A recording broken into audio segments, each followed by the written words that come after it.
Kita sering mendengar tentang outsourcing. Nah, apa itu outsourcing sebenarnya? Dan apakah ada batasannya?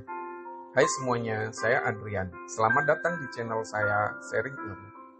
Istilah outsourcing ini sebenarnya tidak disebutkan secara spesifik di dalam Undang-Undang 13 tahun 2003. Di sana hanya dinyatakan bahwa penyerahan sebagian pelaksanaan pekerjaan kepada perusahaan lainnya. Tapi memang kita lebih familiar dengan bahasa outsourcing atau OS.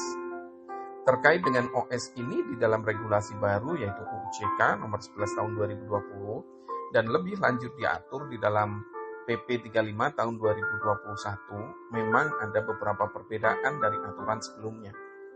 Namun kondisi yang sekarang menjadi lebih clear karena dikenalkan istilah baru yaitu alih daya. Pada prakteknya bentuk pekerjaan alih daya itu ada dua. Yang pertama adalah perjanjian pemborongan pekerjaan. Ini adalah perjanjian antara perusahaan pemberi pekerjaan dengan perusahaan penerima pemborongan yang memuat hak dan kewajiban para pihak. Sedangkan yang kedua adalah perjanjian penyediaan jasa pekerja atau buruh. Ini adalah perjanjian antara perusahaan pemberi pekerjaan dengan perusahaan penyedia jasa pekerja atau buruh yang memuat hak dan kewajiban para pihak. Perusahaan alih daya mesti badan usaha berbentuk badan hukum yang memenuhi syarat untuk melaksanakan pekerjaan tertentu berdasarkan perjanjian yang telah disepakati dengan perusahaan pemberi pekerjaan. Perusahaan alih daya ini tentu saja harus memiliki izin ya.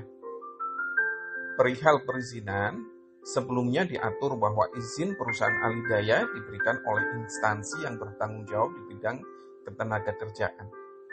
Namun, setelah UU CK, izin perusahaan alih daya dalam bentuk perizinan berusaha diberikan oleh pemerintah pusat berdasarkan norma, standar, prosedur, dan kriteria perizinan berusaha yang ditetapkan oleh pemerintah pusat.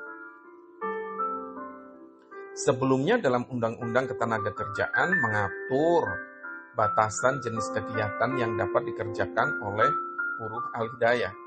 Misalnya, tidak boleh melaksanakan kegiatan pokok atau yang berhubungan langsung dengan proses produksi. Buruh alih daya hanya mengerjakan pekerjaan penunjang atau yang tidak berhubungan langsung dengan proses produksi. Tapi dalam UU CK menghapus batasan tersebut.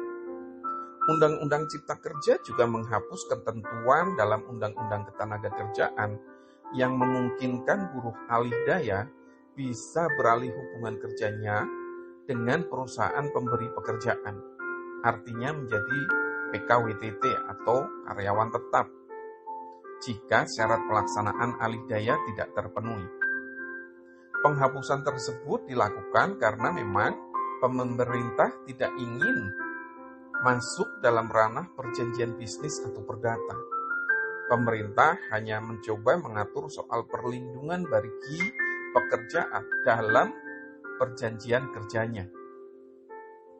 Perlu dicatat bahwa hubungan kerja antara perusahaan alih daya dengan pekerja atau buruh yang dipekerjakannya didasarkan pada perjanjian kerja yang dibuat secara tertulis, baik PKWT maupun PKWTT. Jadi, ada anggapan yang keliru ya, yaitu jika selama ini pekerja alih daya seolah tidak bisa berstatus sebagai pekerja tetap atau PKWTT. Padahal, hubungan kerja antara perusahaan alih daya dan pekerjanya tetap mengacu kepada ketentuan PKWT atau PKWTT. Selain itu, menyangkut perlindungan pekerja atau buruh, upah dan kesejahteraan, syarat-syarat kerja, serta perselisihan yang timbul dilaksanakan sekurang-kurangnya sesuai dengan ketentuan peraturan perundang-undangan dan menjadi tanggung jawab perusahaan alih daya itu sendiri.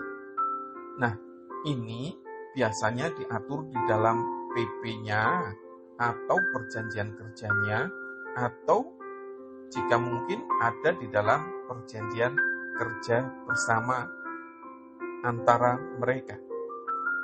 Apabila pekerja atau buruh tidak memperoleh jaminan atas kelangsungan pekerjaan sesuai dengan persyaratan di atas, perusahaan alih daya bertanggung jawab penuh atas pemenuhan hak kerja atau buruh.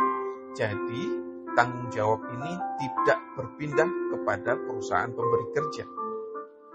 Oke, itu dulu sharing ilmu kali ini teman-teman semua. Silahkan kasih komentar dan boleh kok kasih masukan tema apa lagi yang akan kita diskusikan pada pertemuan selanjutnya. Izinkan Adrian undur diri. Salam sukses mulia buat kita semua. Bye-bye.